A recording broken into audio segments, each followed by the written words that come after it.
喂。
Hello Hello，h e l l o h e l l o 哎哎，可以可以，可以可以，感谢感谢。没事儿，应该的。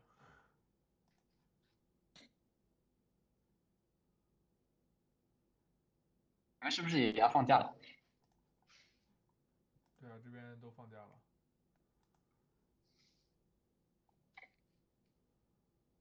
我来看一下，我 share 一下我的 screen 看看怎么样。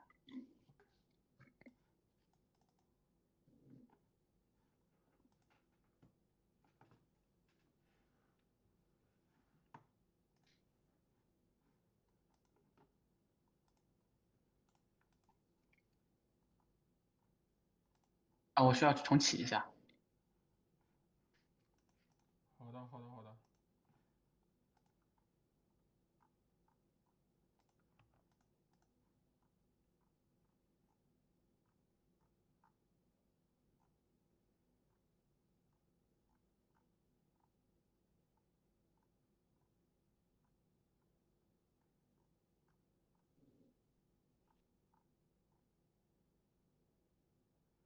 能看得见吗？可以可以啊。就嗯，可以可以。是好的好的，那就可以了，我把它关了。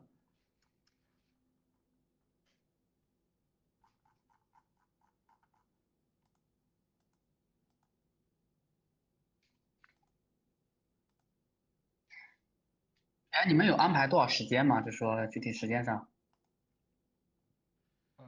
你上次汇报时间长度就可以，然后30分钟左右。对，可以啊。我可以看一下时间，如果时间稍微短一点的话，我就多讲一点；如果少一点的话，如果不够的话，我就少讲一点。到时候看一下。时间应该都 OK 的。嗯。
嗯，开始了吧？嗯，Hello everyone, welcome to Innovations in Digital Design. Innovations in Digital Design is an online platform for sharing innovative research ideas and design works in the digital design field. We aim to explore the nature and future of design by showcasing the outstanding work of young designers and scholars from all over the world. IDD operates once per month, offering oral presentations, discussions, and online courses in English. All recordings are uploaded to YouTube and Bilibili, available for free to all. And for this webinar number 8, we invited Ziqi Wang. Ziqi Wang is a postdoctoral researcher at Computational Robotics Lab, CRL, ETH Zurich. Under the supervision of Professor Dr. Stelian Koros, He completed his PhD at the Geometric Computing Laboratory at EPFL in 2021, guided by Professor Dr. Mark Pauly. Prior to his PhD, he earned his bachelor degree in mathematics in 2017 from the University of Science and Technology of China. And the topic of his presentation will be computational assemblies, bridging the gap from concept to production. Please start.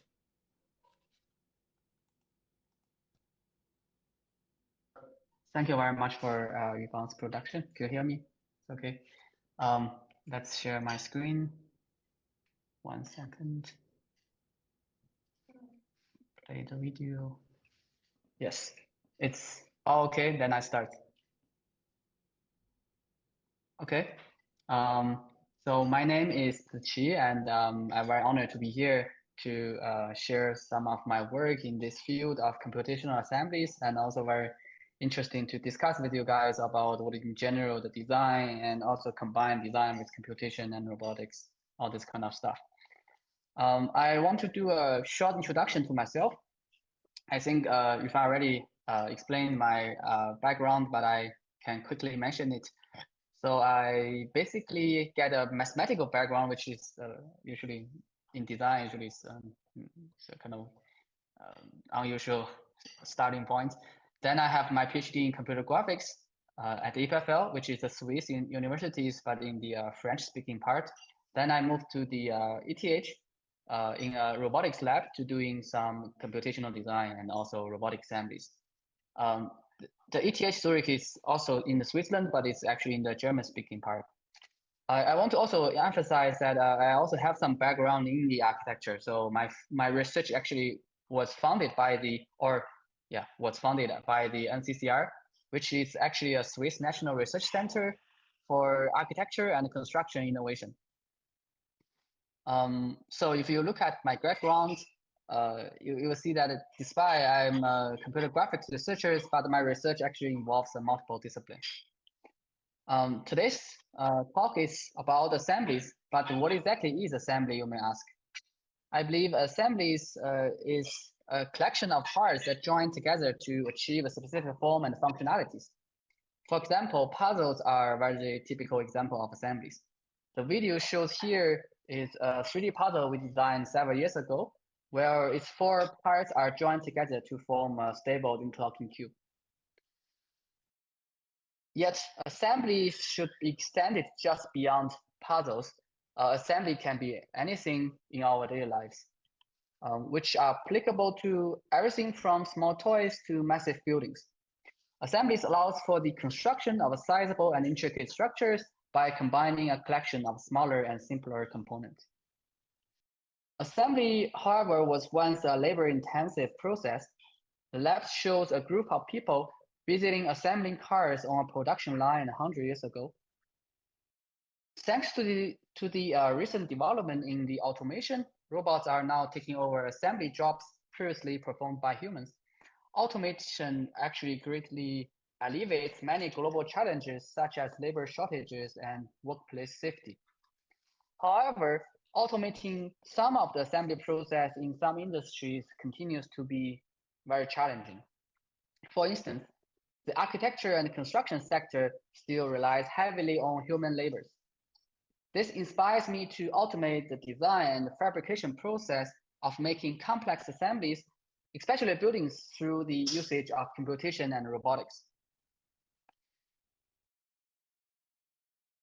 I was fortunate to participate in this pioneering robotic construction project at ETH Zurich. The video shows one of the architecture modules being assembled by the 4 robots simultaneously. My role in this project is to compute a collision-free trajectory of these 4 robots to build the architecture modules. Of course, the challenge is how to coordinate these 4 robots such that they can achieve their goals. After the robots assemble the plates, there's some glue to connect the plates to stabilize the structure. In total, 5 modules were assembled at ETH and transported to the final locations for completion. From a hardware perspective, I believe we are actually more and more capable of automating the assembly process in many industries, and especially in the architecture and construction sector. However, I feel at the moment the real bottleneck, or one of the real bottleneck, is making complex assemblies is actually rooted in software. Many programmable tools like Grasshopper still requires users to specify too many low-level details, significantly limiting their creativity and prolonging the project time. Ideally, the concept to production workflow is actually a linear process with 3 consecutive phases.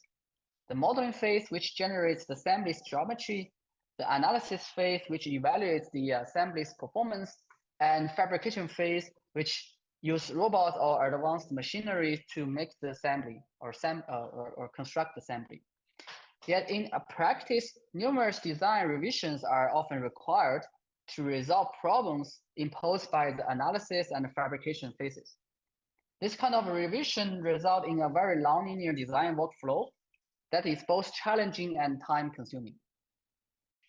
To solve this problem, my research focused on developing a new end-to-end workflow called computational assemblies. By utilizing computation, my goal is to simplify the design workflow, promote interdisciplinary collaborations, and enhance creativity and automation. I will go through each of the phases quickly to show you that. The first part of my talk is the computational modeling of assemblies. An assembly can often have hundreds or even thousands of parts. Manually finalizing the design details is a laborious process. My computational modeling tools can resolve this challenge by transforming users' high-level design intentions into low-level production details. Specifically, in our recent project, we are interested in making spatial frame structures. For instance, here I show an image of a previously made bamboo pavilion that is from ETH DBT lab. This is a very good example of what is a freeform spatial frame structures. However, if you really look at how they build this pavilion, they actually build a lot of customized components to achieve its freeform shape. Customized components could increase the manufacturing costs and difficulties of being reused. This actually makes me wonder whether there is an alternative way of building a freeform structures without customized components. We draw inspiration from the widely used scaffold systems. Here, beams are connected at their endpoints, but not connected at the endpoint, but are connected tangentially via scaffold clamps. To further promote reusability, we only took 1 meter long beams and 2 centimeter diameter scaffold clamps in this project. Therefore, our structure is designed to be infinitely reusable, as there's no cutting, labeling, and customized components are needed. This summer, I was fortunate to supervise 2 architecture students for their master thesis. Together, we ambitiously planned to build 2 pavilions that share the same kits of parts, including 800 clamps and 400 1 meter long beams. The pavilion on the right is built first. Once it serves its purpose, we dismantle the whole structure to recycle all the materials and build the left pavilion with the exactly same set of components. Of course, the key challenge is how to design the structure using the scaffold clamps. Often a frame structure is designed using a line graph in which each edge represents a beam and the vertex represent their connectivities. However, to use scaffold clamps, users have to reposition the beams to facilitate their tangential connections.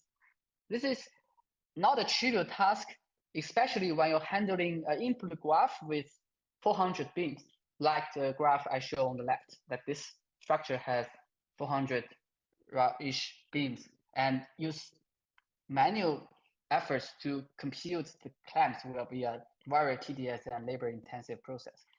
Therefore, we developed a new algorithm that can automatically transform a line graph into a tangential frame structure.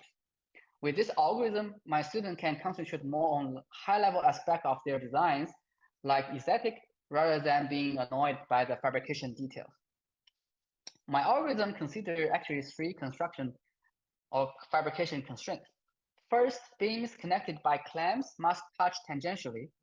Second, beams must not collide with each other. They should not penetrate through each other. Lastly, beams linked to the same vertex should remain connected. Without this joint connectivity constraints, the result structure could be easily separated. Let's see some results. After designing our software, my student used the software to design the first structure, which is called arc columns. The whole structure measures 5 meters by 6 meters and has a height of 3.5 meters. We actually design a system that user can visualize their design right at their intended construction site using AR to give them some spatial feeling of their structures. This greatly help their when they want to modify their design, they can inspire by how their structure actually feel in the real construction site. Also, we allow user to use AR to assemble the structure. So the AR can help people position the beam in the space so that they can design or assemble exactly what they want using our software. Therefore, both the design and fabrication process can be both conducted in the same AR environment. Also, to accelerate the assembly process, we'll break down the whole structure into 10 modules. We assemble each of the modules in the lab space in a controlled environment using AR. Then we move this module to the outside, to the construction site for the final combination. In total, the module pre-assemble times took like 2 people in total 24 hours. And the module combination times cost another 5 hours with at most 3 people working simultaneously.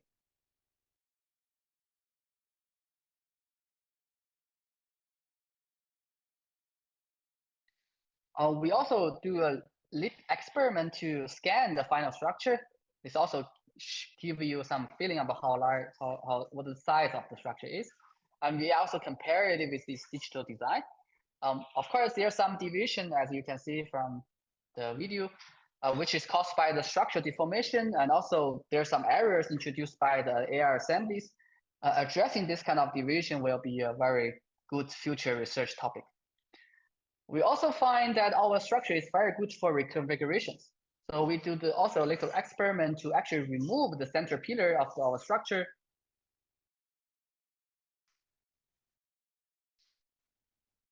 Because all the beams are the same, like all the beams are 1 meter, this allow us to actually facilitate this kind of design transformation. And after that, you can actually remove the center pillar from our structure.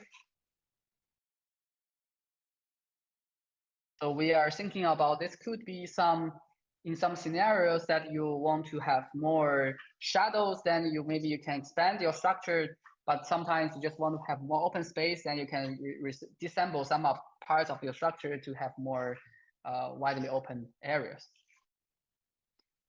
Here is the transformation before and after the transformation.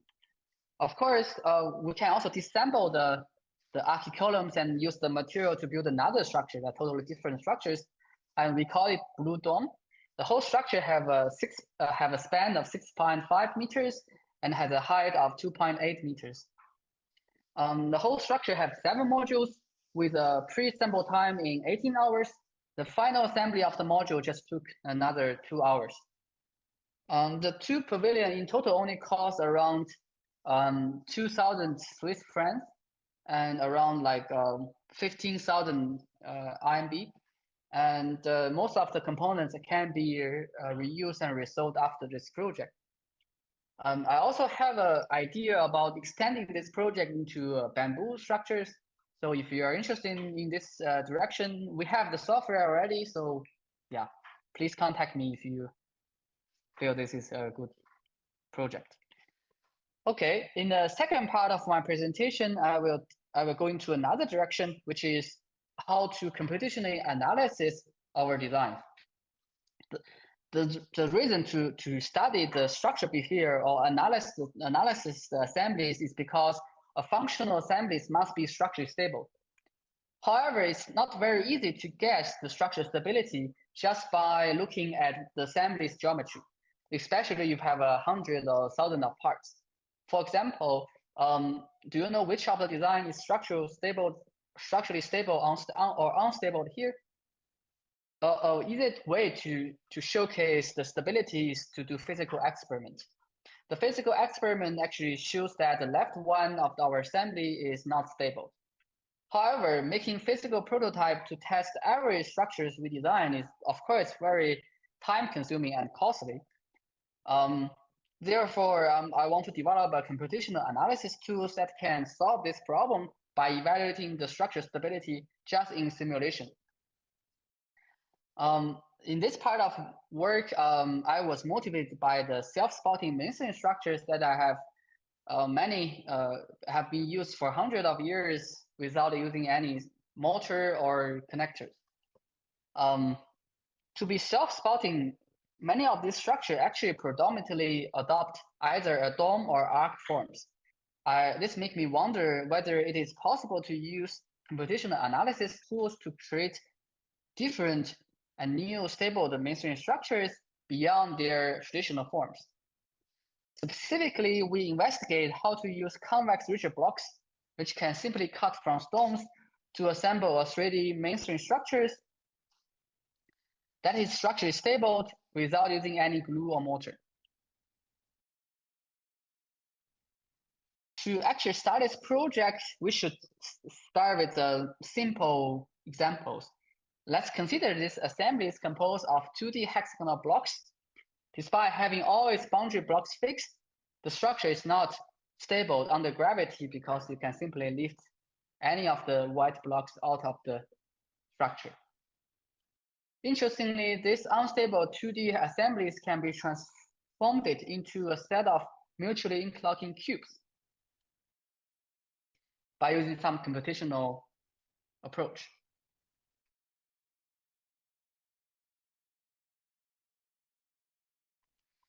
The moving process rotates the 6 lateral faces of each hexagonal blocks.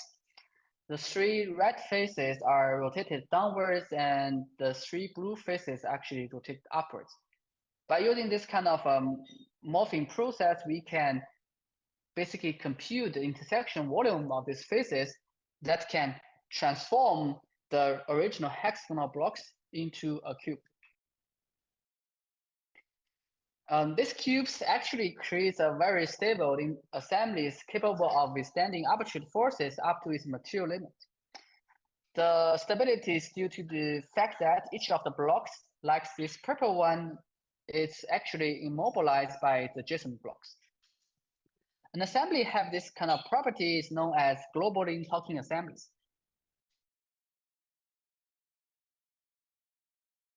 Such approach can actually be extended into 3D. Our computational modeling pipeline starts with the input surface as a reference and some 2D pattern. We utilize a conformal map to tessellate input surface, and later we assign each of the edge with an adjustable planar face to the tessellation. This allows us to optimize the 3D geometry of the blocks, which subsequently form a 3D topological interlocking structure. To give you a more visual, from a visual perspective, here is the animation of creating a sphere topological interlocking assemblies. So we basically start with a spatial tessellation, and then we rotate each of the faces, alternatively following the 2D way, then we can get this 3D assemblies.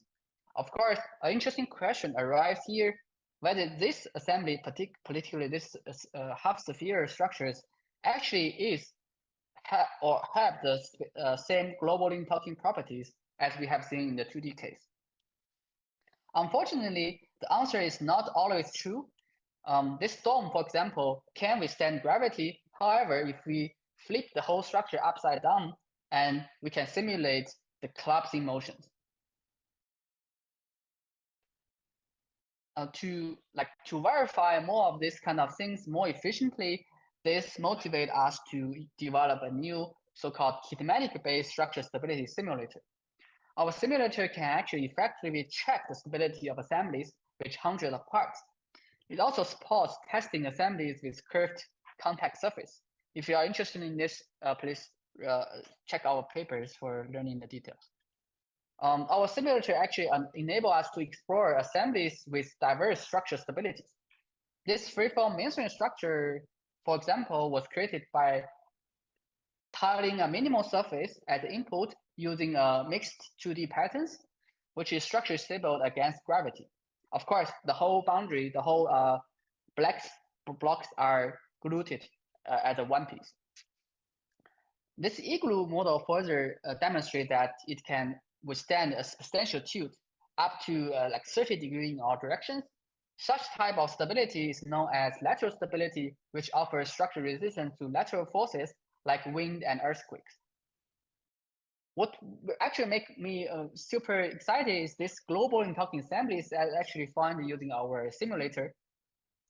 This global interlocking shells can actually be lifted, rotated, or even flip it without causing any structural failures.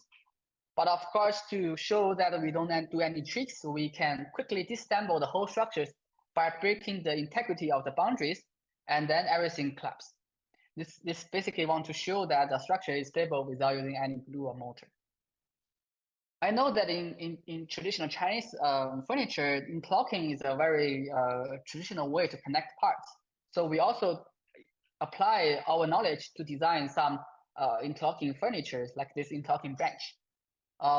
This is a collaboration project with my colleague Ulyss, and the whole structure is stable without using any glue or screws. Another interesting application of global interlocking assemblies to design very interesting puzzles. Here, the goal is to actually make the puzzle game more difficult. If you remember, there is a Kongming in Chinese history that are very good puzzles, and we also want to further make the games difficult. The challenging here is like we want the user to actually use many steps to solve the puzzles. It's also like Huarongdao in Chinese game, and the difficulty is actually how to design these puzzles that basically requires 27 steps minimum to solve the problem. We also can give some a smooth appearance to the puzzle, so it's more playable. For example, this cow have like 6 pieces, 4 pieces, but need 6 steps to solve. But in general, the whole project takes the simulators that we develop in Pierce works to evaluate whether it's actually stable or not, or whether you actually need 6 steps as a minimum to solve the problem. After having the simulator, another question is if our simulator tells us our structure is not structurally stable, what should we do, right? Then we need to modify our design. This process that determines the appropriate changes of the part geometry based on the simulation outcomes is called as inverse design. To skip the technical part, let's just show some videos that how we actually enhance the lateral stability of our inverse design method using our inverse design method. As demonstrated at the bottom, our design parameters here are initialized to be the same values. So all the faces have the same angles in these cases. However, the structure is not stable at the moment. But through some optimization, by changing the face angles, we can actually get a structure with a better lateral stability, which is actually visualized by the top figures. The larger the area is, the larger the lateral stability is. So this structure now can be tilted more without causing collapsing. This project has actually have many follow-up works and collaborations. For example, here is a video of assembling a shell structures using curved contact surface. which is both stable and easy to assemble. The curved contact surface can also reduce the risk of stress concentration.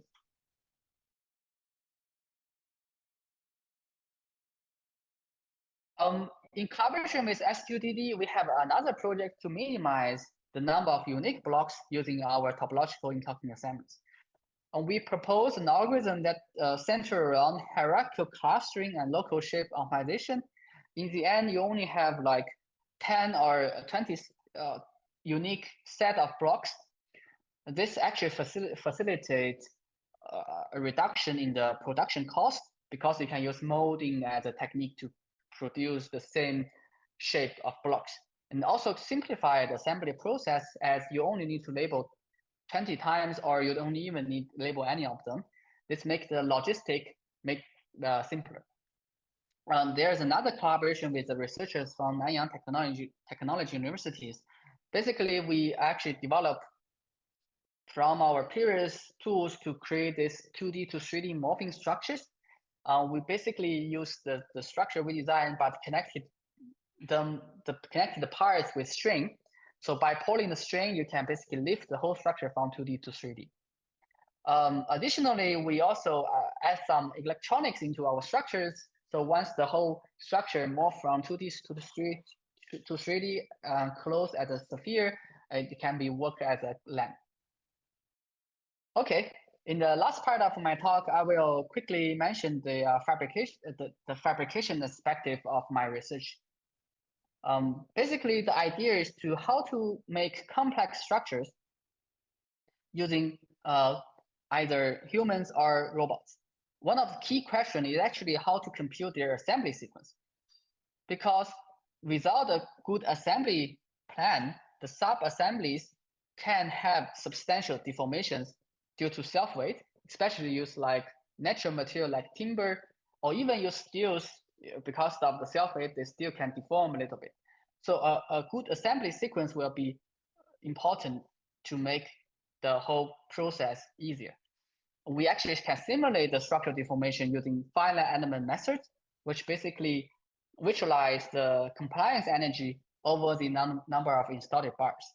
The compliance energy reflects the severity of the structure deformation. The lower the energy is, the less the structure deforms. This sequencing planning problems actually have a very large searching space in which many sequences have relative large structural deformation that can slow down or jeopardize the assembly process. Even a popular approach that uses assembly by disassembly, such algorithms still have substantial deformations. Our approach can efficiently allow us to obtain assembly sequence with greatly reduced deformations.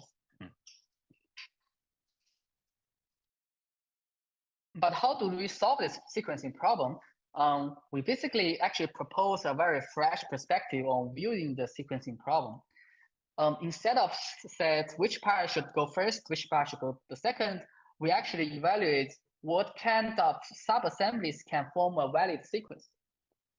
In the end, we just to ensure this so-called temporal coherency constraints, basically set every assembly steps should be included in the following steps. You cannot have a beam that already be assembled but disappear in the next step. Then we use some very classic topological optimization approach to find the optimal assembly sequence. Our approach can actually allow us to handle structures with more than 200 beams and achieve like sub-centimeters deformations in this case. Or we can further reduce the structural deformation by adding a given number of static scaffolds that not removable until the end of assemblies. Or we can also support dynamic holdings, which may switches between beams during assembly. Both sequence with supports can actually save like 95% of the total structure compliance. Another interesting thing we actually discovered in this project is that we can actually use augmented reality to guide users in assembling structures. We first compute the sequence using our software and then visualize the sequence using AR and in these cases. Because the sequence is computed with very small deformations, it's very easy to align the virtual counterpart with the physical object. This actually facilitates a fast assemblies. We actually do a physical test with two people using a manual print. A sequence takes an hour to assemble the structures. However, my colleagues, which without any pre-training using our AR tools, can actually assemble the whole structure within 15 minutes.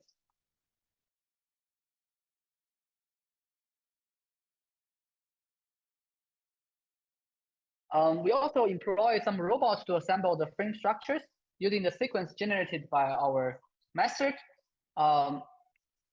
Here, the robots actually assemble a stable sub-assemblies like an arch first, then assemble the rest of the structures. This is a very intuitive way.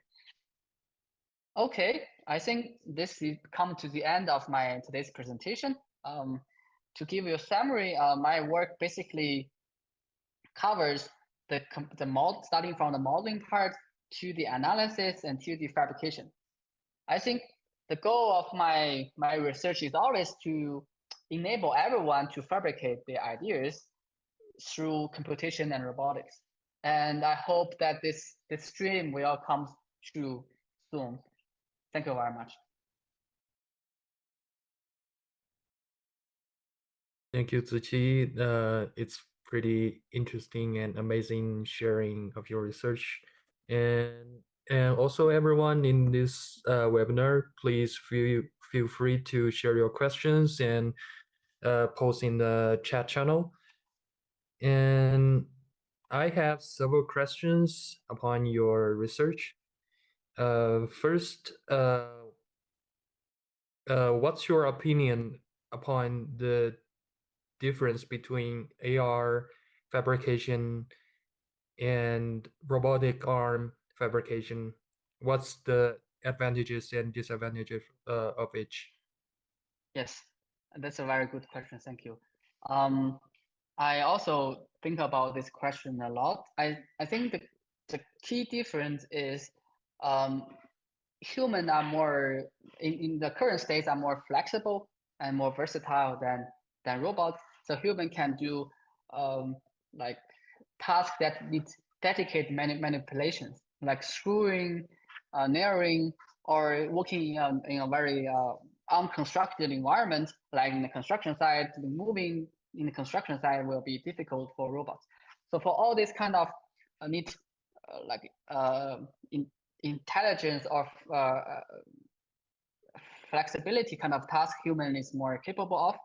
But for robots, I think robot is more capable in terms of like precision in some cases, and also they can lift more heavy items. They can do more dangerous jobs. So if you consider them, they actually have very disjointed capacities. So therefore, I think at the moment, if usually the robots are working in a factory, a more controlled environment. So the robots can do more like modular assembly of the houses, like some component of the houses can be assembled in a factory, like in a prefabrication setting. But in a more like a realistic construction side, it's actually more easy to just use humans there to finish the final assemblies. The AR will basically play somehow interface between them. So the AR can show what to do next for the human. They also can show that maybe the robot coming through, you don't need to hit with it. But in general, I think at the moment the capacity are pretty disjointed. But I think in the future, when the robots become more intelligent, there are more like control paths currently available in the market that can actually do pretty complicated navigation. If you continue this trend, I think some days that actually robots will exactly do the same thing as what humans can do, but that will be a very long, maybe in a decade. Thank you. That's very informative. So, Albert? Yeah. Many thanks, Dr. Wang. This is a very amazing presentation. There are a lot of cutting-edge studies, and I think this is a very good opportunity for the audience. I believe many of audience are designers or architects. If you have any question, you can open your microphone or leave message, and this is an opportunity for discussing between designers and computational researchers. Um, that's such a good opportunity. Sorry.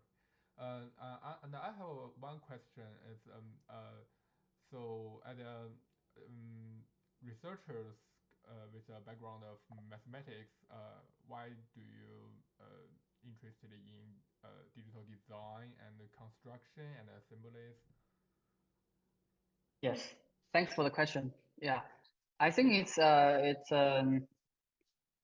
actually influenced a lot by my supervisors. It's a period of luck or chance. But I have to say, in Chinese universities, the computer graphics is actually usually located in mathematical department. This is kind of you can understand this because the original computer aided design or CAD is actually pretty math driven, like a lot of math in this field. So computer graphics we can consider as derived from the original computer aided designs. So they basically usually in the mathematical department. So therefore, it's like I happen to find this very interesting course that my supervisor at University of Science and Technology of China, USDC, my professor is Li Gang. He is actually a very good teacher in computer graphics. His course is very interesting to me, so that's the reason I started my journeys. Then later I meet my another co-supervisor called Peng Song Peng. Now he's a professor at SUTD, and he introduced me to this very interesting clocking assembly things. I think it's more like curiosity driven. Like they propose you to this very interesting things that you're totally different from all the I think lifeless mathematical equations that have huge contradictions that of course that like I am more like to make something myself, to design something using the knowledge I learned from math. That's actually motivated me to further into this field. But actually the final like the ultimate the motivation is because I joined ETH. We have this very good facilities to use robot to build structures that actually impressed me a lot. Like we usually think construction is like pretty labor intense, like just human there is like a low tech. But suddenly people start using robots to build structures that's totally like impressed me a lot. That actually motivated me to actually go this direction because I feel that this will be the trend and will be achieved, that the construction will be automated.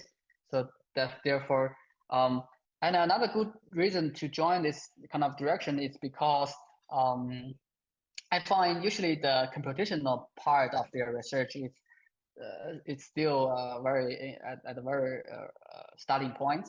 That there's still many research problems that I can solve, and the knowledge or the tools, the skills to solve this kind of problem actually not too different from the knowledge I learned from computer graphics or math. I think this actually may be a good chance for me to combine both directions. That's actually a good starting point for my research. That's why I'm joining. Yeah.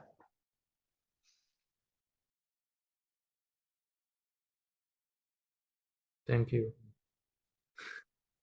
So it's really interesting to hear your motivation, like to do this actually like across these disciplines and transfer to this division, because the mindsets are pretty different. And yeah, it's really interesting to hear your thoughts behind this.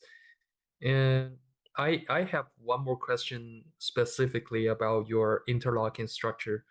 Yeah. So have you tried this to simulate the fabrication of this structure in a real scale, like a pavilion scale or a architectural scale, or what do you imagine this structure could be in in a bigger scale? Yeah. I think that interlocking have two. I have to actually do two type of interlockings. One is this joint base, like our traditional 榫卯 structures. another type of interlocking is this block, like a mainstream structure shells that use planar contact. I will first explain the first one.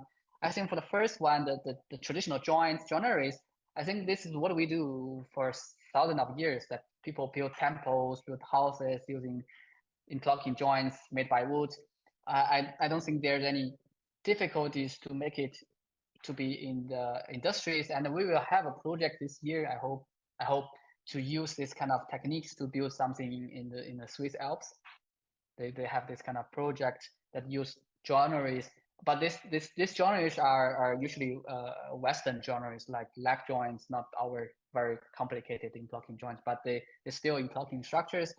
And at that kind of project, of course, is first to make sure that structure is stable in the end. They don't want the structure to be fall down. To actually facilitate this kind of stability, is usually reinforce the joints. So it's not just like simple timber connections. There are some maybe metal parts to stabilize it. Or I also see in the American industry, there's a peggy. It's basically pins that can, it's like pins that can hit into the joints to stabilize the structures. There are some reinforcements to make the stability higher. But of course, if you really want to further extend it to like high level, like multi-story buildings, then this genre have to be well studied. That's something I also very interested. But for the another type of structure, the topological interlocking structures, I already see people using concrete 3D printing to make the blocks, because every blocks are unique. If you use molding, it will be very expensive, but if you use robotics concrete printing to fabricate each of the blocks, will be cost effective. And this work you can search is Felix blocks from ETH. They have a very good kind of techniques to make a fully 3D printed bridges that also without using any mortar or glue, just simply contact based, like self-spouting structures. They already made one in the Venice, and they are actually have another one now in Switzerland. So if I can apply their technologies to fabricate the parts, I don't see any challenges to actually make the structure into realistic. But of course, for this topological interlocking assemblies, the main question is what kind of application it can be, like in which scenarios that actually outperforms the other structures. Why we need to use without using any glue or mortar, or is any cases that actually this really benefits? That's something I really want to hear from you, or if you have any ideas, I will very happy to discuss with you. Yeah. Yeah, I'm not practicing in this, like specifically this construction part, but but for your answer, I did have the questions upon the fabrication of each module. Like they are so different, and like how do you reduce the price, or like the cost of fabrication? You mentioned Philip block. I know that, is it, they call it a Rhino block, right? And they do a lot of like self-supportive structures. So do you imagine your structure is something similar to them, like a large scale pavilion? Yeah. So if someone can fund me to do this project, we're happy to do very similar kind of structures that they did. Of course, it's very costly, but to fabricate each of the components, it's not so difficult at the moment. They actually have two techniques that they can do it. One is the robotic printing. Another one is to do adjustable mold. If the mold can be adjustable, then you can also fabricate the blocks. The both way you can actually make it. Yeah. Yeah, the adjustable one might be very good. Like previously, you've already answered the like manual fabrication versus the robotic fabrication. That might be a good method for such fabrication, like in some context of like village or nature. and that might be cool. And I think the coolest part of your research is like you can beyond that big arc or pavilion, the pattern could be really interesting. Yeah. Yes. Yeah. But essentially the fabrication will not be too much different from them. Mm-hmm. That's what I want to say. Yeah. Thank you so much. And I have another question upon this, like more about the design. Currently, everyone is talking about AI, and and the new generative model, like human intelligence versus machine intelligence. So, what's your thoughts on this? How do you define the future development of design or like digital fabrication? Yeah, this is also something I will also want to discuss with you guys. Um, I I always have this feeling that AI is just new genetic algorithm in some way. Like people just use in the past use genetic algorithm, now use AI to say this is like computational design. Of course, there's a very good works in image synthesizing that I think people now can use a text to image and to a rendering that's actually very effective. But still, in general, the AI to solve 3D problem is actually very hard at the moment. I also want to work in this field, but my feeling is like it's like a chicken egg problem. It's like if you already have the I always feel AI is kind of interpolation. It's like you have two designs, you can interpolate between them. So if you want to have some designs to satisfy your goals, you need to somehow have a data. But if you already have the data, why you need to find? You probably have the designs. Why you need to like use AI to learn it? Or in more like philosophical answer is design is actually beyond the data set. You don't want to design in copy others designs. You want to have extraordinary different designs. So whether this actually can be learned from AI, I'm very questionable about this. But I believe maybe there's some part of the design workflow that can be automated that you can make you more focused on the creativity things. And also in general, I feel maybe the future of design is not just maybe a subject in architecture or a subject in the design schools.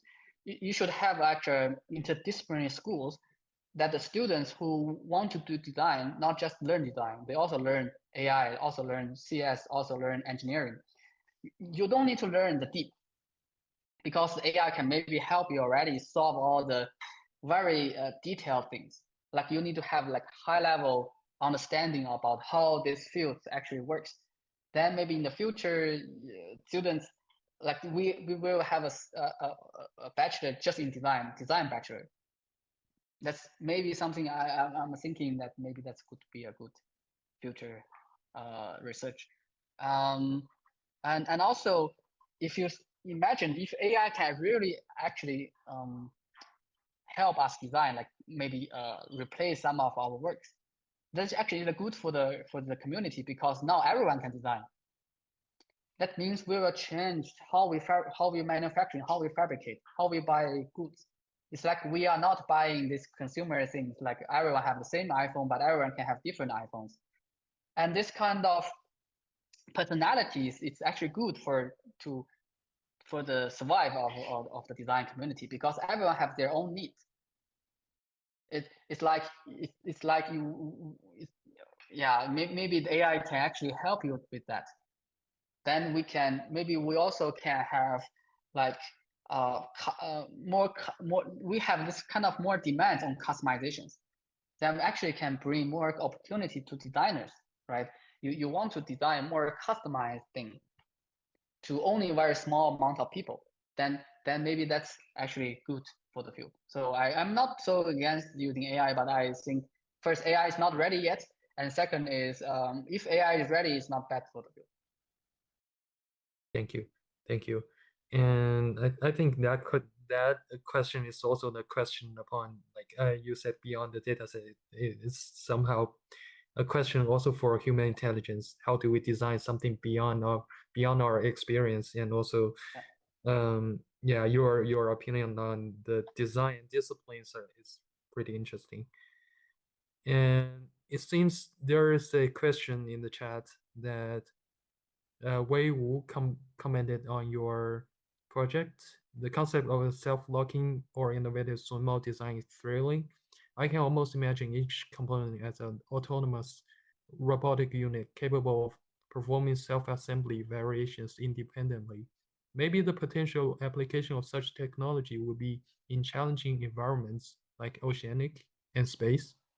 Yes, yes. I see papers in this direction already. So people already make self-assembling chairs. Each of the parts is a robot, and these robots can combine to become a chair and suddenly disassembled as individual components and move around.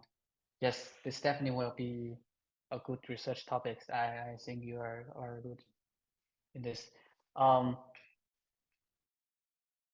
don't know what kind of further answer you want me to say. I think this is a good direction, and people are doing this. Yeah. I think in that context, the challenge might be the material, more on the material side, and also like you mentioned, the flipping over of the gravity, like how you imagine the movement of the ocean, or like in the zero gravity space, like in the outer space.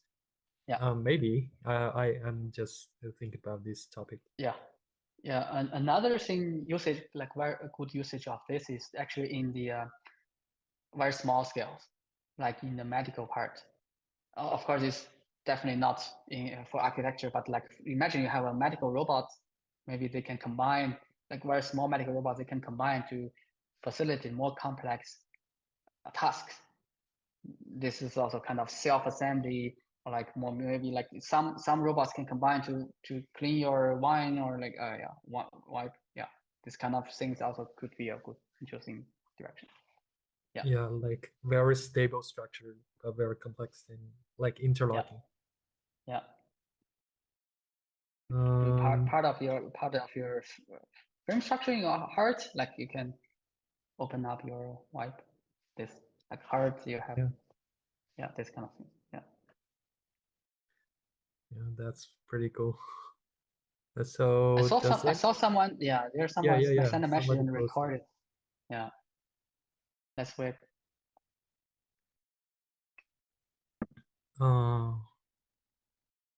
You did mention that you utilize shortest path algorithm based on the state graph, but I think when you build the structure, they might bend or transform a little bit. Do you think you need to consider the dynamic graph rather than the static one? I don't understand. Sorry to misleading. So it's like,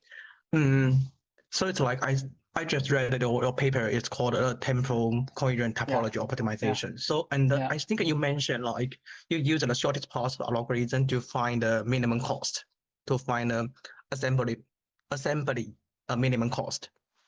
Yeah. Is it? Yeah. And I think maybe when you build a structure, it might bend a little bit, or it might transform a little bit. So maybe like I think you mentioned that in your paper, but do you think when you build that kind of state graph, you need to consider the dynamic one rather than the static one, because the structure might be bent? I'm not sure. Yeah, I'm not sure they are expanded correctly or not. There, I don't know whether you're familiar with this. It's like there are two kind of graph. One's path graph. The path graph is you have a beams. Every beam is a node. If you have connections, then there's an edge. But my graph is state graph. Yep. So each of the node is actually a sub-assembly. It's a sub-assembly. It's like part of the structure.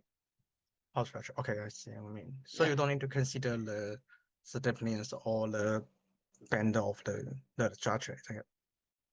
So you just need to consider. I actually consider in my state graph, each of the node, how deformed the structure is. So I evaluate how bad the structure is. And my goal is to find a path from there's nothing to the final structure. And along this path, there's many sub-assemblies, right?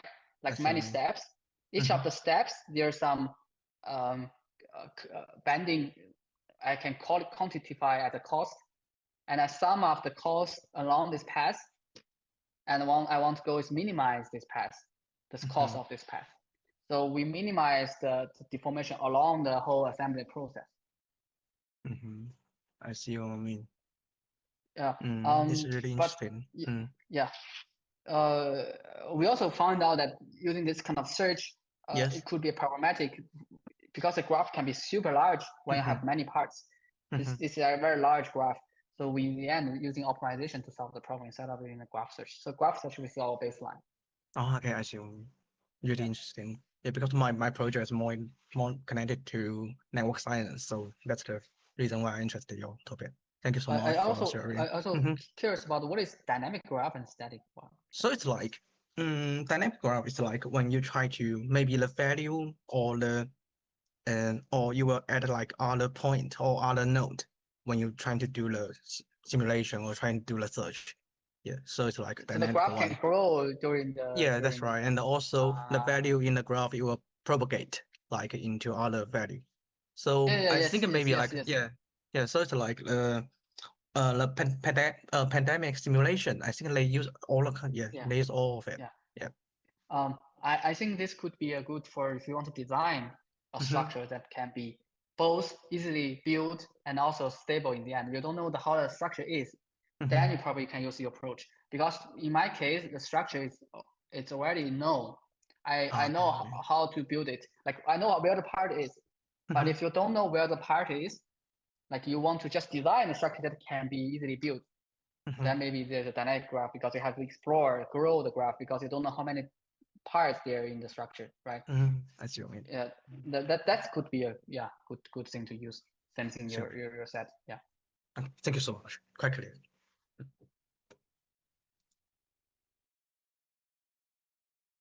That's a very amazing discussion.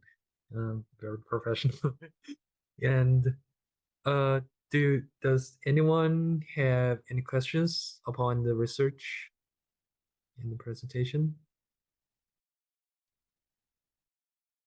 If no, we will end this webinar, and we'll look forward to seeing you in the future. And thank you, Ziqi, for sharing your research. And thank you for inviting. Yeah. Goodbye. Bye-bye. Have a good holidays. Bye-bye.